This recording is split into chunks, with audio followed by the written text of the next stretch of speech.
The next of the 5 methods we're going to talk about is angle-side angle congruence postulate.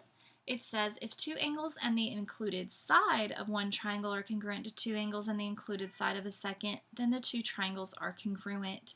Again, we see that word included. So let's look at our included side this time. The side is the included part. Notice how this side with this marking is touching both of the angles that are marked congruent. That's what means that this side is included between them, because those angles are on the ends of that line there, those angles that are marked congruent. They are touching that particular side of the triangle. It's very important distinction for us to know which method we're using. That's why I'm making such a big deal of it right now. So it says write the appropriate congruent statement. Again, the congruent statement is naming the triangles. The first one, again, the order doesn't matter. I'm going to say A, B, C. So I started at the angle with 1 marking, then I went to B with no marking, then I went to C, which has 2. So I'm going to try to repeat that pattern on the other triangle. D has 1 marking, so I'm going to start there, go to the angle with no marking, E, then go to the angle with 2 markings, F, D, E, F. When we start doing this, a lot of my students think that I'm just naming them in alphabetical order. That is just something that happened. It's a coincidence. It's not related to the order necessarily of how I am naming them. Remember that I am naming them so that the corresponding congruent pieces are lining up. A is matching with D. B had no markings and E had no markings, so those match. F had this double marking and so did C, so they match. So it's very important that you're very careful on the naming there. Here we have a proof and we've got parallel lines in this proof. Remember, please, that parallel lines are going to lead to congruent angles. And since we're given the parallel lines, we're going to start our reasons with if lines parallel, then, and then talk about the angles from there. So I'm going to kind of highlight my congruent lines that I'm using here. WU and YV are the first ones that we're using in this proof, so those are right here. And the transversal that touches them goes along right here. So the way that these lines are showing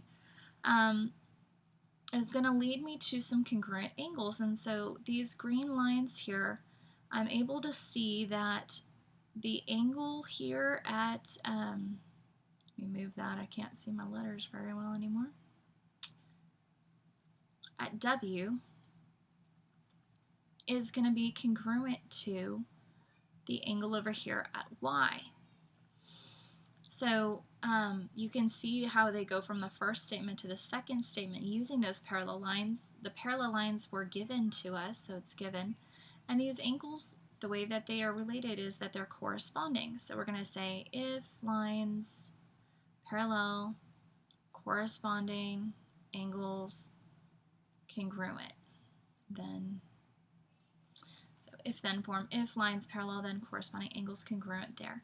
The next thing in the proof is one of the other givens about another pair of lines. And I'm going to highlight those parallel lines. This line parallel to this line. And those are going to lead me to find that this angle here at C is congruent to this angle here at X.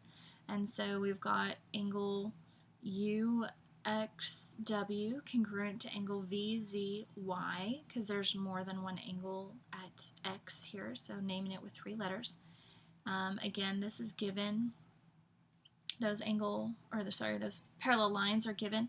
And then the angles, it's if lines parallel. Again, these were corresponding.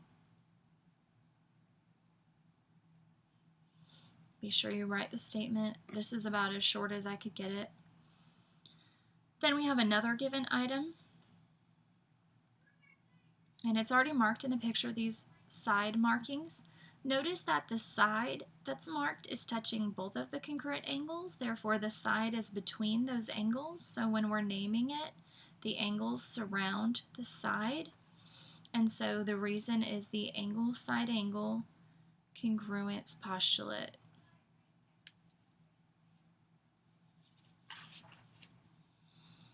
The next of the 5 methods is hypotenuse leg theorem.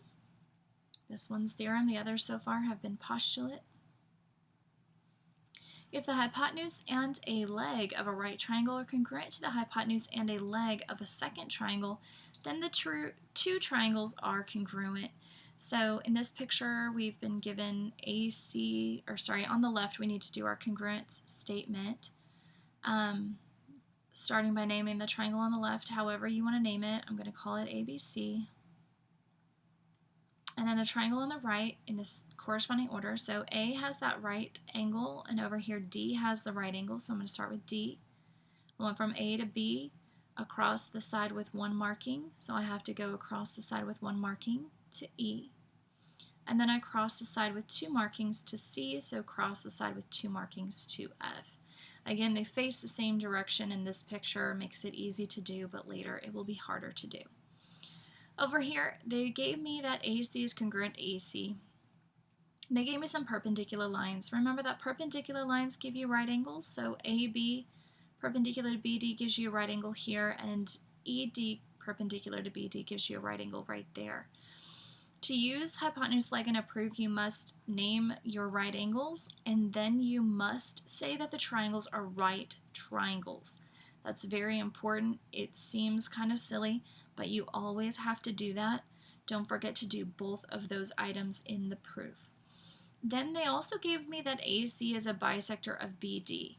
What this means is the segment AC cuts segment BD in half equally, meaning that from B to C will be the same as from C to D. So I can see in this picture how I'm going to be using hypotenuse leg to prove these triangles congruent. They both have the hypotenuse marked, and they both have a leg marked, and they both have right angles. So let's get to our proof here. Line 1, that was a given statement. 2, those were also given. B and D are right angles. Definition of perpendicular lines. And then the triangles are right triangles. That's what I said. You got to be real careful to remember to do both of these lines. That's the definition of a right triangle.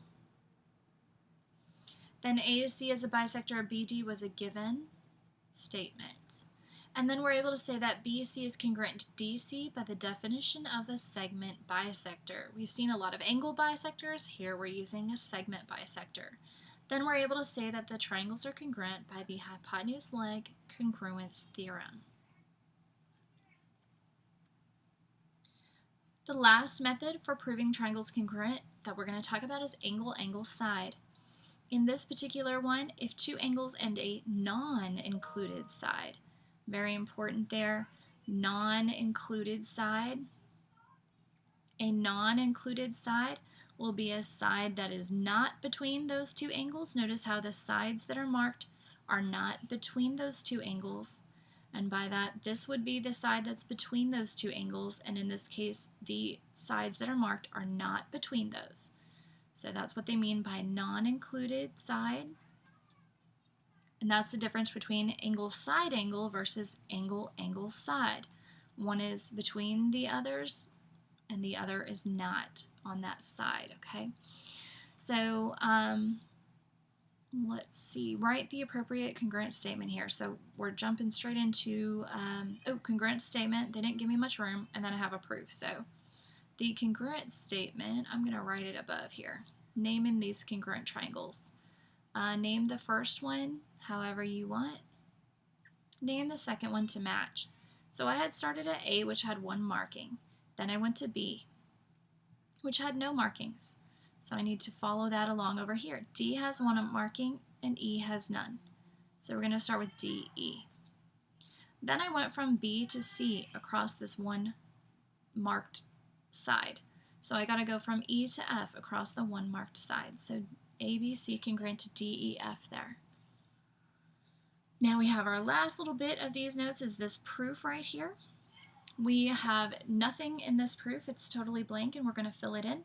We are given that BE is congruent to BC. They've marked it. We've been given that A is congruent to D. They've marked it.